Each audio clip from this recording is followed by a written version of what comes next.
बुद्ध पूर्णिमा के अवसर पर अयोध्या में सरयू नदी में श्रद्धालुओं ने लगाई आस्था की डुबकी। इसके पहले भी हमने आपको तस्वीरें दिखाई जब हरिद्वार पहुंचे तमाम भक्त पहुंचे वहां पर उन्होंने आस्था की डुबकी लगाई। और कुछ यही तस्वीर आई अयोध्या से सामने जहां पर सरयू नदी में तमाम जो श्रद्धालु हैं वो आस्था की डुबकी लगाते हुए नजर आए।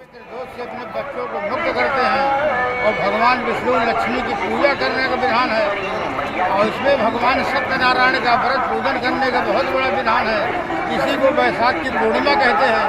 ये जो सज्जन सैलाब देख रहे हैं, सुबह 3 बजे से सब स्नान शुरू है, पब्लिक स्नान कर रही है माँ सरयू के गोद में। और वैसे तो माँ सरयू में सभी तीर्थों का वास है। यहाँ जो स्नान करते हैं सभी तीर्थों का पूर्ण प्राप्त करते हैं। कितने लोग सुबह से स्नान कर चुके हो? कम से कम 3 लाख पब्लिक स्नान कर चुकी। 2 बजे से स्नान शुरू है और सारे तीर्थों का वास है। सर्वायाम सब तीर्थानि उच्चस्था सर्वदा जल रूपेण सरयू मुक्तिदा सदा मनवंतक सहस्त्र काशी वासने फलम ये फलम समाप्नोति सर्वोपरि। हजारों मनवंतक तक काशी में वास करने का जो फल मिलता है सरयू दर्शन से मिलता है। सभी तीर्थ का इस जल में सरयू में वास है। ये मर्यादा पुरुषोत्तम भगवान राम की नगरी में माँ सरयू के सर मेरे पूर्ण फल के सब भागी हमारे यात्रीगण हो रहे हैं, अपने पितरों से मुक्त हो रहे हैं। सत्यनारायण का व्रत कथा सुनने का बहुत बड़ा महत्व है। लक्ष्मी और कृष्ण की पूजा का बहुत बड़ा महत्व। बोलिए सरयू मैया की। क्या नाम गुरुदेव? ओम प्रकाश पांडे। आज पूर्णिमा था, वैशाख का पूर्णिमा था। आज गंगा नहाने आए थे और इनका आज अच्छा दिन था। साल भर का एक बार पुण्य प्रताप हम लोग को मिलता है। बच्चे परिवार सुख शांति मिलती है, उन लोग को खुशहाली मिलती है। इसीलिए माँ के दरबार में हम लोग प्रणाम करने आ गए। आज मैं आरती किया, होम अज्ञार किया, पूजा किया और विसर्जन किए गंगा माता का। आज वैशाख की पूर्णिमा है और आज के दिन प्रयागराज में प्रयाग शहर के लोग और गांव के भी लोग आते हैं, कुछ बाहर के भी आते हैं, संगम में स्नान करते हैं, भगवान की पूजा पाठ करते हैं। और वैशाख पूर्णिमा का ये महत्व है कि 12 वर्ष जो नहीं नहाया है 12 महीने तक, उसका जो फल है हर पूर्णमासी का यहाँ नहा के मिल जाता है। तो इसके साथ साथ उनके पितरों की आत्मा शांत होती है, जहाँ होते उन्हें सुख मिलता है और परिवार में मंगल कार्य होता है। ये सब होता है। और उसके साथ साथ आज बुद्ध पूर्णिमा भी है। तो राम की नगरी, शिव की नगरी, संगम नगरी से आपने भक्तों को सुना। इसी बीच 2 तस्वीरें आपकी टीवी स्क्रीन पर। एक तरफ हरिद्वार में भक्तों का तांता लगा हुआ है, दूसरी तरफ काशी में भक्तों का सैलाब उमड़ा हुआ है। पवित्र गंगा नदी में स्नान करते हुए भक्त नजर आ रहे हैं। आज बुद्ध पूर्णिमा का पावन पर्व है। कहा जाता है कि आज के दिन श्री हरि ने कच्छप अवतार लिया था। इसी दिन भगवान बुद्ध का जन्म हुआ था, बुद्धत्व की प्राप्ति हुई थी और निर्वाण भी प्राप्त हुआ था। आराधना दान करने से भगवान विष्णु की विशेष कृपा प्राप्त होती है। चंद्रमा मजबूत होता है और जीवन की तमाम जो समस्या है वो दूर हो जाती है। विष्णु के अलावा शिव जी की पूजा करने से शरीर के तमाम रोगों से छुटकारा मिल जाता है। आज के दिन गंगा स्नान का विशेष महत्व है। यही कारण है कि सुबह से ही श्रद्धालु का तांता लगा हुआ है। अलग अलग जगहों पर आप देख सकते हैं कि किस तरीके से लोग यहाँ पर पहुँचे हुए हैं। आज भगवान बुद्ध का जन्म हुआ था, निर्वाण की प्राप्ति हुई थी। और पटना में विशेष तौर पर आप अगर महाबोधि टेम्पल के आसपास देखेंगे तो वहाँ पर भी भक्तों का जन समूह आज के दिन नजर आता है। सबसे बड़ी बात है कि कहा जाता है कि बुद्धम शरणम गच्छामि, यानी कि अगर आपको बुद्ध को जानना है तो उनके शरण में जाना होगा, उनकी शिक्षा को जानना होगा। और आज वो तमाम जो भक्त हैं वो अपने अपने तरीके से ईश्वर का आशीर्वाद लेते हुए अलग अलग जगहों पर आप देख पा रहे हैं कि किस तरीके से आज लोग पहुंचे हुए हैं। चाहे वो हरि की नगरी की बात की जाए या फिर भगवान शिव की नगरी, संगम नगरी की तस्वीरें आपकी टीवी स्क्रीन पर, वहां पर भी लोग पहुंचे हुए हैं। अलग अलग जगहों से तस्वीरें नजर आ रही है। और जैसा कि पलक इससे पहले जिक्र कर रही थी कि आज के दिन दान का भी विशेष तौर पर महत्व होता है। पलक, बिल्कुल, दान का, स्नान ध्यान का काफ़ी ज़्यादा आज के दिन महत्व होता है। और माना जाता है कि जो स्नान ध्यान आज करता है उसको तमाम पापों से मुक्ति मिल जाती है। चंद्रमा से जुड़ी हुई बड़ी बड़ी समस्याएं जो हैं वो दूर हो जाती हैं। भारतीय पंचांग में वैशाख साल का ये दूसरा महीना होता है। वैशाख में वैसे भी कहा जाता है कि अगर आप प्यासे को पानी पिलाते हैं, भूखे को भोजन कराते, स्नान ध्यान करते, उसका एक अलग महत्व होता है। बुद्ध पूर्णिमा की जो तिथि है वो विशेष तौर पर पूजा पाठ के लिए कल्याणकारी मानी गई है। इसको बुद्ध पूर्णिमा कहा जाता है। वैशाख की पूर्णिमा आज के दिन को कहा जाता है। बुद्ध पूर्णिमा ईश्वर की कृपा पाने का सबसे खास दिन माना जाता है। ज्योतिष में बुद्ध पूर्णिमा का विशेष महत्व है और कहते हैं इस दिन चंद्रमा से जुड़ी हुई बड़ी से बड़ी समस्याएं भी दूर हो सकती हैं। भारतीय पंचांग में वैशाख साल का दूसरा महीना होता है और बुद्ध पूर्णिमा की तिथि पूजा पाठ के लिए कल्याणकारी होती है। इस दिन ईश्वर के ध्यान और उपासना से पुण्य की प्राप्ति होती है और यही वजह है कि सुबह से तमाम गंगा घाट पर श्रद्धालु पहुंच रहे हैं और जो गंगा घाट पर नहीं पहुंच पाते हैं वो घर में ही स्नान में गंगा जल मिलाकर स्नान आज के दिन करते हैं और माना जाता है कि जो आस्था की डुबकी है उसका खास तौर पर महत्व आज होता है। वैशाख पूर्णिमा को श्रीहरि ने कच्छप अवतार लिया था और इसी दिन भगवान बुद्ध का जन्म हुआ था। बुद्धत्व की प्राप्ति उनको हुई थी, निर्वाण भी आज के दिन प्राप्त हुआ था और यही वजह है कि आज के दिन आराधना का, ध्यान का, दान का विशेष महत्व होता है। चंद्रमा मजबूत होता है तो इस दिन भगवान विष्णु की पूजा करते हैं, भगवान शिव की पूजा आज के दिन करते हैं और शिव नगरी से तस्वीर भी अभी हमने आपको दिखाई। इसके अलावा हरिद्वार में आप तस्वीरें देखिए, प्रयागराज में आप तस्वीरें देखिए। तो आज भगवान विष्णु की पूजा करना बहुत लाभकारी माना गया है। भगवान विष्णु के समक्ष आज लोग घरों में दीपक जलाते हैं, उन्हें मिठाई अर्पित करते हैं, भोग लगाते हैं। विष्णु सहस्त्रनाम का पाठ करने का भी आज विशेष विधान है। तो तस्वीरें आपको हम लगातार दिखा रहे हैं। तमाम जो लोग हैं, तमाम जो श्रद्धालु हैं वो गंगा घाट की तरफ रुख कर रहे हैं और ऐसे में मुहूर्त भी, क्योंकि आज था सुबह का, शाम का मुहूर्त, अलग अलग ये मुहूर्त हैं, उनमें माना जाता है कि पूजा करने से विशेष लाभ प्राप्त होता है। इस दिन गौतम बुद्ध ने भगवान विष्णु के अवतार के रूप में जन्म लिया था और इस तिथि पर उनको ज्ञान की भी प्राप्ति हुई थी, इसलिए लोग आज ज्ञान प्राप्ति के लिए भी पूजा करते हैं। वैशाख मास के शुक्ल पक्ष की पूर्णिमा तिथि, जिसको बुद्ध पूर्णिमा के नाम से जाना जाता है, इस दिन भगवान विष्णु का पूजा किया जाता है। पूजन करने का विशेष विधान आज के दिन होता है और इसलिए बुद्ध पूर्णिमा भी आज के दिन को कहा जाता है। हिंदू धर्मावलंबियों के साथ साथ आज का दिन बौद्ध अनुयायियों के लिए भी बेहद खास दिन होता है। आपको बता दें कि पूर्णिमा पर स्नान, ध्यान, व्रत का विशेष महत्व होता है। और इसी बीच एक बड़ी खबर है, चारधाम यात्रा को लेकर के एक बड़ा अपडेट है। यात्रियों पर का तांता लग रहा है। ऑफलाइन रजिस्ट्रेशन को बंद कर दिया गया है। ऑनलाइन रजिस्ट्रेशन जारी रहेगा लेकिन ऑफलाइन मोड में अब आप इसे नहीं कर सकते हैं क्योंकि लगातार चारधाम यात्रा के लिए श्रद्धालुओं का हुजूम देखने को मिल रहा है और अब ये कहा जा रहा है कि बढ़ती भीड़ को देखते हुए जो ऑफलाइन रजिस्ट्रेशन की जो प्रक्रिया है, यानी कि जो आप काउंटर्स पर जा करके रजिस्ट्रेशन करा रहे होंगे, उस प्रक्रिया को फिलहाल के लिए रोक दिया गया है। जब ये संख्या एक बार फिर से सामान्य हो जाएगी भक्तों के पहुंचने की, तो उसके बाद एक बार फिर से इसे शुरू कर दिया जाएगा। लेकिन ऑनलाइन रजिस्ट्रेशन की प्रक्रिया अभी जारी है, सिर्फ ऑफलाइन मोड को ही बंद किया गया है। चारधाम यात्रा की क्योंकि शुरुआत हो चुकी है और शुरुआत के बाद से ही लगातार जो भक्त हैं वो तमाम धामों में पहुंच रहे हैं, चाहे वो गंगोत्री की बात की जाए, चाहे वो यमुनोत्री की बात की जाए, केदारनाथ, बद्रीनाथ पहुंचने वालों का भी इस वक्त सैलाब उमड़ा हुआ है और अब भक्तों की भारी भीड़ को देखते हुए ये महत्वपूर्ण फैसला रंजना लिया गया है। बिल्कुल, देखिए चारधाम यात्रा में आ रहे श्रद्धालुओं की भीड़ प्रबंधन करना प्रशासन के लिए चुनौती बना हुआ है। तस्वीरें लगातार आप देख रहे हैं, लेकिन इसी बीच चारधाम यात्रा पर ये बड़ा अपडेट आपको दे रहे। चारधाम यात्रा के लिए यात्रियों के लिए ऑफलाइन रजिस्ट्रेशन फिलहाल बंद है। लगातार भारी संख्या में वहां पर श्रद्धालु पहुंच रहे हैं और दर्शन पूजन कर रहे हैं। इसी बीच एक बड़ी खबर जम्मू कश्मीर के कुपवाड़ा से, जहां भारी मात्रा में विस्फोट बरामद हुआ है। सर्च ऑपरेशन के दौरान हैंड ग्रेनेड पिस्टल बरामद। तो ये बड़ी खबर आपको बता रहे हैं, कुपवाड़ा में भारी मात्रा में विस्फोटक बरामद और सर्च ऑपरेशन के दौरान हैंड ग्रेनेड और पिस्टल बरामद हुआ है। प्रीति, तो ये जम्मू कश्मीर से बड़ी खबर आपको बता रहे हैं। सर्च ऑपरेशन के दौरान हैंड ग्रेनेड बरामद किया गया है। लगातार देखिए किस तरीके से, क्योंकि यहाँ पर सुरक्षा बल मुस्तैद है, अलर्ट है, सर्च ऑपरेशन घाटी में चलाया जा रहा है और इस दौरान कई जो सामान है वो भी बरामद किया गया है। भारी मात्रा में विस्फोटक सुरक्षा बलों ने यहाँ पर बरामद किया है। आगे बढ़ते हैं, बात कुछ और अहम खबरों की करेंगे और ऐसे में राजस्थान में बात करेंगे हम राजस्थान के, लेकिन उससे पहले क्योंकि घाटी से ये बड़ी खबर आपको बता रहे हैं जम्मू कश्मीर से, जहां पर विस्फोटक भारी मात्रा में बरामद किया गया। आप देखिए लगातार हमने देखा कि सीमा पार की बौखलाहट सामने आती है जब आतंकियों को भेजने की नापाक कोशिश पाकिस्तान की तरफ से की जाती है और ऐसे में कई जो आतंकी है, क्योंकि सुरक्षा बल उनके नापाक मंसूबों को पहले ही किस तरीके से नाकामयाब कर देते हैं, लेकिन लगातार घाटी में सर्च ऑपरेशन चलाया जाता है और इस दौरान भारी विस्फोटक भी बरामद किया गया। बात राजस्थान की करेंगे क्योंकि राजस्थान में आज से होगी वन्यजीव गणना। आपको बता दें कि वाटर होल पद्धति से होगी वन्यजीव गणना। आज और कल होगी सभी जंगलों में गणना। ऐसे में वन मुख्यालय अरण्य भवन भेजे जाएंगे ये आंकड़े। तो बड़ी खबर आपको बता रहे हैं, आज से राजस्थान में वन जीव गणना होगी। कितने वन जीव हैं इनकी गणना की जाएगी और ऐसे में वाटर होल पद्धति से इन वन जीव गणना को किया जाएगा और ये आंकड़ा आगे भेजा जाएगा।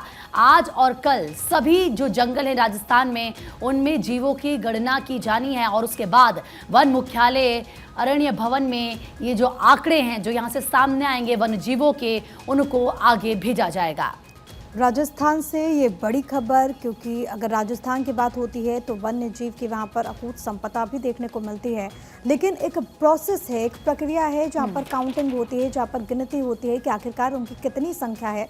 तो कहा यह जा रहा है कि वाटर होल पद्धति से उसकी आज गणना होने वाली है। आपके पास कुछ जानकारी है? बिल्कुल, क्योंकि जो वाटर पॉइंट्स हैं उन पर निगरानी रखी जाती है। नाम इसका वाटर होल पद्धति इसलिए दिया गया है। 24 घंटे तक निगरानी रखी जाती है। वहां पर पानी पीने वाले जितने भी वन्य जीव आते हैं उनको गिना जाएगा। वन्य कर्मियों के साथ साथ वन्य जीव प्रेमी मचान पर बैठकर 24 घंटे वन्य जीवों की गणना करेंगे। आगे बढ़ेंगे, एक और बड़ी खबर आपको इस बीच बताएंगे। आरएसएस चीफ मोहन भागवत का त्रिपुरा दौरा आज है। 6 दिवसीय दौरे पर त्रिपुरा पहुंचेंगे मोहन भागवत। प्रशिक्षण शिविर में शामिल होंगे मोहन भागवत। तो ये बड़ी जानकारी है। त्रिपुरा में आज 6 दिन का ये दौरा है, 6 दिन तक रहेंगे। प्रशिक्षण शिविर में शामिल होंगे मोहन भागवत। तमाम वहां पर शिविर होंगे, उसमें हिस्सा लेंगे। आरएसएस चीफ मोहन भागवत का त्रिपुरा दौरा कई मायनों में खास इसे माना जा रहा है। कुल मिलाकर 6 दिन का ये दौरा रहेगा, जिसमें प्रशिक्षण शिविर होगा और उसमें शिरकत करते हुए नजर आएंगे मोहन भागवत। तो आरएसएस चीफ का त्रिपुरा दौरा ये कई मायनों में खास है, क्योंकि यहाँ पर प्रशिक्षण होने हैं, प्रशिक्षण शिविर जिसमें शामिल होंगे मोहन भागवत। इसके अलावा कई और सभाएं होंगी, कई कार्यक्रम होंगे, कई बैठकों का दौर इस दौरान चलने वाला है, क्योंकि 6 दिन का ये दौरा है। कई मायनों में खास ये दौरा। बढ़ते खबरों में आगे और बड़ी खबर आपको बताते चले। उपराष्ट्रपति जगदीप धनखड़ ईरान दौरे पर रईसी के अंतिम संस्कार में शामिल होंगे। जगदीप धनखड़ तो ये बड़ी जानकारी आपको दे रहे हैं। ईरानी राष्ट्रपति के अंतिम संस्कार में शामिल हुए और आज इब्राहिम रईसी को सुपुर्दे खाक किया जाएगा। तो ईरान के आधिकारिक अंतरिम संस्कार समारोह में भारतीय प्रतिनिधिमंडल का नेतृत्व कर रहे जगदीप धनखड़, दुर्घटना में मारे गए रईसी, साथ ही साथ विदेश मंत्री अमीर और अन्य ईरानी अधिकारियों को श्रद्धांजलि उन्होंने दी है। तस्वीरें भी निकलकर सामने आई है। तस्वीर आपकी स्क्रीन पर। रईसी के सम्मान में मंगलवार को पूरे भारत में 1 दिवसीय राजकीय शोक भी मनाया गया और उपराष्ट्रपति जगदीप धनखड़ ने बुधवार को तेहरान में ईरान के कार्यवाहक राष्ट्रपति मोहम्मद मोकबर से मुलाकात भी की और हेलीकॉप्टर क्रैश में राष्ट्रपति इब्राहिम रईसी और विदेश मंत्री हुसैन अमीर के निधन पर शोक व्यक्त किया। और आगे बढ़ते हुए बात बिहार की करेंगे, क्योंकि छपरा में वोटिंग के दौरान बवाल पर अब एक्शन हुआ है। आरजेडी उम्मीदवार रोहिणी आचार्य पर एफआईआर दर्ज की गई है। गैर जमानती धाराओं में ये मुकदमे इस एफआईआर में दर्ज किए गए हैं। तो बड़ी खबर आपको बता रहे हैं, क्योंकि छपरा से रोहिणी आचार्य आरजेडी की तरफ से कैंडिडेट है, उम्मीदवार है। और आपको याद होगा कि जब रोहिणी आचार्य गई थी बूथ पर तो उसके बाद दरअसल काफ़ी ज़्यादा वहाँ पर बवाल हुआ था। बीजेपी और आरजेडी के जो कार्यकर्ता थे उनके बीच खूब ज़्यादा हंगामा हुआ। पहले कहा सुनी और उसके बाद बात इतनी ज़्यादा आगे बढ़ गई कि फायरिंग वहाँ पर हुई थी, जिसमें एक युवक की मौत हो गई थी, जबकि 2 लोग गंभीर रूप से घायल हो गए थे। और ऐसे में ये सभी के सभी आरजेडी के समर्थक बताए जा रहे थे। हालांकि हत्या के बाद से इलाके में तनाव है। लोग दोषियों की गिरफ्तारी की मांग को लेकर हंगामा कर रहे थे। एक्शन इस पूरे मामले में लिया गया। एफआईआर दर्ज की गई। रोहिणी आचार्य पर एफआईआर दर्ज की गई। कई धाराएं उसमें संगीन है जिनके तहत मामला इसमें दर्ज किया गया है। तो वहीं किस तरीके से कल की जो तस्वीरें सामने आई थी, माहौल फिर भी थोड़ा ठीक था पहले से, क्योंकि जमकर बवाल वहां पर हुआ था, उपद्रव वहां पर हुआ था, जिसके बाद तमाम सवाल भी खड़े हुए। लेकिन अब पूरी बड़ी अपडेट यह है कि गैर जमानती धाराओं में मुकदमा दर्ज किया गया है। और सर्वेश ज़्यादा बातचीत के लिए हमारे सहयोगी इस वक्त हमारे साथ जुड़ चुके हैं। सर्वेश, देखिए इस पूरे मामले पर लगातार ये सवाल उठ रहे थे कि क्या एक्शन लिया जाएगा, लेकिन एफआईआर दर्ज की गई है और गैर जमानती धाराओं में मुकदमा दर्ज रोहिणी आचार्य पर। आपके पास क्या कुछ जानकारी? जी देखिए, 2 मुकदमे दर्ज किए गए हैं। एक तो मुकदमा पुलिस ने दर्ज किया है रोहिणी आचार्य के खिलाफ, जिसमें गैर जमानती धाराएं लगाई गई हैं और सीधे तौर पर ये माना गया है कि जिस दिन चुनाव हो रहा था, यानी कि 20 मई को, जब रोहिणी आचार्य पूर्वी तेलपा, छपरा का जो बड़ा एक मोहल्ला है पूर्वी तेलपा, वहाँ से बूथ संख्या 318 पर जब वो पहुंची थी, वहाँ पे काफी लोगों की भीड़ इकट्ठी हो गई थी और वहाँ पे उन्होंने कुछ लोगों को भड़काने वाली बातें वहाँ कही थी। और सीधे तौर पे जो अपने प्रतिद्वंदी हैं राजीव प्रताप रूढ़ी, जो कि बीजेपी से उम्मीदवार हैं, उनके खिलाफ बहुत सारी अभद्र भाषाओं का भी इस्तेमाल वहां पे किया गया था, जिसकी वजह से वहां भीड़ भड़काऊ हो गई थी और उसी समय से वहां तनाव व्याप्त हो गया था, जिसके बाद अभी सुबह वो तनाव ने गोलीबारी का रूप अख्तियार कर दिया और गोलीबारी हुई, जिसमें एक व्यक्ति की मौत हुई, 2 लोग घायल हो गए। और इन तमाम मामलों में कहीं न कहीं रोहिणी आचार्य को पुलिस ने दोषी पाया है, जिसके तहत लेकिन सर्वेश, रोहिणी आचार्य के इस पूरे मसले पर उनका स्टेटमेंट सामने आया था और उल्टा उन्होंने बीजेपी पर आरोप लगा दिया था। तेजस्वी यादव अपनी बहन के लिए सड़कों पर उतरे थे। बिहार में छठे चरण 7वें चरण की वोटिंग से ठीक पहले रोहिणी आचार्य पर एफआईआर दर्ज होना, क्या इसे चुनाव में एक बड़े मुद्दे के तौर पर भी बीजेपी भुना सकती है और इससे सियासत गर्म हो सकती है प्रदेश की? जी बिल्कुल, देखिए सियासत गर्म हो चुकी है, होने की बात नहीं है, सियासत गर्म हो चुकी है और निश्चित तौर पे रोहिणी आचार्य के खिलाफ जिस तरीके से लगातार बीजेपी बयान दे रही है या जिस तरीके से बीजेपी के लोग मुखर होकर बोल रहे हैं, क्योंकि रोहिणी आचार्य ने जब वहां बूथ पर उनकी मौजूदगी हुई, उसके बाद से ही वहां तनाव शुरू हो गया था निश्चित तौर पे। और ये भी कहा जा रहा है कि रोहिणी आचार्य जो सुरक्षा घेरे में चलती हैं, जो अंगरक्षक लेकर चलती हैं, वो भी वो किस हैसियत से लेकर चलती हैं, क्योंकि वो राबड़ी देवी के सुरक्षा गार्ड हैं, जो तेजस्वी यादव के साथ जो अंगरक्षक रहते हैं उनको साथ लेकर वो चलती हैं और उनका बेजा इस्तेमाल वो कर रही हैं। इन तमाम मामलों को लेकर एक तरह से सियासत गर्म हो चुकी है और निश्चित तौर पर 6वें और 7वें चरण का चुनाव बिहार में होना बाकी है और एक बड़ा इलाका है इस पूरे दोनों चरणों के चुनाव में जिसको कवर करना है। तो ऐसी परिस्थिति में जिस तरीके से रोहिणी आचार्य चलती नजर आ रही है और आरजेडी की मुश्किलें बढ़ सकती हैं और तमाम जो बातें लगातार आरजेडी की मुश्किलें बढ़ती हुई, रोहिणी आचार्य जो कि पहली मर्तबा चुनावी मैदान में होंगी, मुश्किलें बढ़ती हुई नजर आ रही है। बहुत धन्यवाद आपका तमाम बातचीत और जानकारी हम तक पहुंचाने के लिए। इसी बीच एक और अहम खबर है, तेजस्वी यादव का वीडियो सामने आया। लोकसभा चुनाव में 200 रैलियां की, केक काटकर सेलिब्रेट किया तेजस्वी यादव, पूर्व उप मुख्यमंत्री, आरजेडी नेता। आप इन तस्वीरों में देख सकते हैं और वीआईपी के मुकेश सहनी के ठीक बगल में तेजस्वी यादव हेलीकॉप्टर पर देखिए केक कटिंग कर रहे हैं। इससे पहले भी कई सारे वीडियोस उनके वायरल हुए जिसमें वो कभी नॉनवेज खाते हुए नजर आते हैं और इसको लेकर के हमलावर भी वो नजर आते हैं। इस बार केक काट रहे हैं तेजस्वी यादव।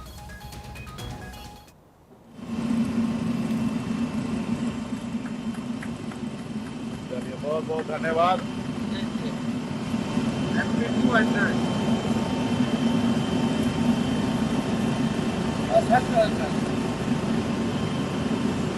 बिहार की जनता को भी और हमारे साथ संजय यादव जी भी है।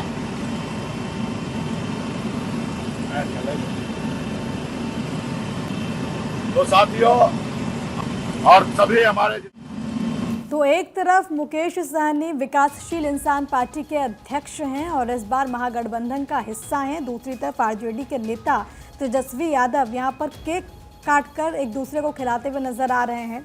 लेकिन सबसे बड़ी बात है कि अब इन रैलियों का कितना फायदा होगा। 200 रैलियां उन्होंने की, हालांकि इससे संबंधित कई सारे वीडियोस भी सामने आए जिसमें नजर आए कि एक वक्त ऐसा भी आया जिसमें तेजस्वी यादव चोटिल के बावजूद इसकी रैलियां कर रहे थे। लेकिन अब वो जश्न मना रहे हैं क्योंकि 200 रैलियां तेजस्वी यादव ने इस चुनावी दौर में कंप्लीट कर ली। और वहीं देखिए आज शाम को 6 बजे से बंद हो जाएगा चुनाव प्रचार। छठे चरण के चुनाव प्रचार का शोर आज थम जाएगा। आज शाम से 25 मई को क्योंकि डाले जाने हैं वोट, छठवें चरण के लिए वोटिंग होगी। छठवें चरण में 58 सीटों पर 25 मई को मतदान होना है और ऐसे में आज शाम को थम जाएगा चुनाव प्रचार प्रसार का शोर और जो पोलिंग पार्टियां हैं वो रवाना होने लगेंगी बूथों के लिए। सुरक्षा व्यवस्था चाक चौबंद रखी जाएगी क्योंकि अब 2 और फेज के चुनाव बाकी है, छठे चरण का और उसके बाद 1 जून को 7वें चरण का और 4 जून को आएंगे परिणाम। 4 जून को आने हैं नतीजे और उसके पहले अब 2 चरण के चुनाव और बाकी। आगे बढ़ते बात कुछ और खबरों की करेंगे क्योंकि लगातार आप देखें चुनाव चल रहा है और ऐसे में आरोप प्रत्यारोप का दौर भी जारी, अलग अलग रिएक्शंस भी सामने आ रहे हैं। इसी बीच रक्षा मंत्री राजनाथ सिंह का भी स्टेटमेंट सामने आया। 400 पार के संकल्प को पूरा करेगी भारतीय जनता पार्टी। उन्होंने इस बात को दोहराया। पाकिस्तान भारत में कांग्रेस की सरकार चाहता है, पाकिस्तान चाहता है कि कांग्रेस सत्ता में आए और उसे राहत मिले। पाकिस्तान को ये पता है कि उसके कब्जे वाले कश्मीर यानी कि गुलाम जम्मू कश्मीर में इन दिनों गुस्सा और विद्रोह तेज हो चुका है। पीओके को लेकर उन्होंने अपनी बात कही। वहां के लोग भारत के केंद्र शासित प्रदेश जम्मू कश्मीर की शानदार स्थिति से अपनी तुलना कर काफी ज्यादा गुस्से में हैं। वे भारत में शामिल होना चाहते हैं। भविष्य में ऐसा ही होगा क्योंकि पीओके हमारा था, हमारा है, हमारा रहेगा और हम उसे लेकर रहेंगे। ये रक्षा मंत्री राजनाथ सिंह की तरफ से इस बात को दोहराया गया और साथ ही साथ उन्होंने ये कहा आपको याद होगा पाकिस्तान के मंत्रियों की तरफ से बाकायदा किस तरीके से कुछ पोस्ट किए गए थे, जिसको लेकर ये कहा जा रहा था कि पाकिस्तान तो ये चाहता है, वहाँ की सरकार तो ये चाहती है कि हिंदुस्तान में कांग्रेस की सरकार बने। और इसी को लेकर रक्षा मंत्री का बयान सामने आया। उन्होंने ये भी कहा कि देखिए, क्योंकि पाकिस्तान को लगता है कि अगर कांग्रेस सत्ता में आती है, उसकी सरकार बनती है, तो पाकिस्तान को इससे राहत मिलेगी। आगे बढ़ेंगे। मुंबई होर्डिंग हादसे में एक और मौत हुई है। अब तक 17 लोगों की जान चली गई, 74 लोग जख्मी हुए थे। जांच के लिए SIT का गठन कर दिया गया। आपको याद होगा कि मुंबई के घाटकोपर में 13 मई को 250 टन वजनी होर्डिंग हादसे में एक और शख्स की मौत हो गई। से जुड़ी जो तस्वीरें सामने आई थी वो लोगों को खौफजदा कर रही थी। मरने वालों का आंकड़ा बढ़कर 17 हो गया है। हादसे में 74 लोग जख्मी हो गए थे और इसमें कई लोगों ने जान गंवा दी। खुद मुख्यमंत्री भी घटनास्थल पर पहुंचे थे। तेज हवाएं जिस तरीके से मुंबई में 13 तारीख को चली, लगातार बारिश हुई और उसके बाद अब मरने वालों की संख्या जो है वो फिर से बढ़ चुकी है। एक और व्यक्ति ने जान गंवा दी।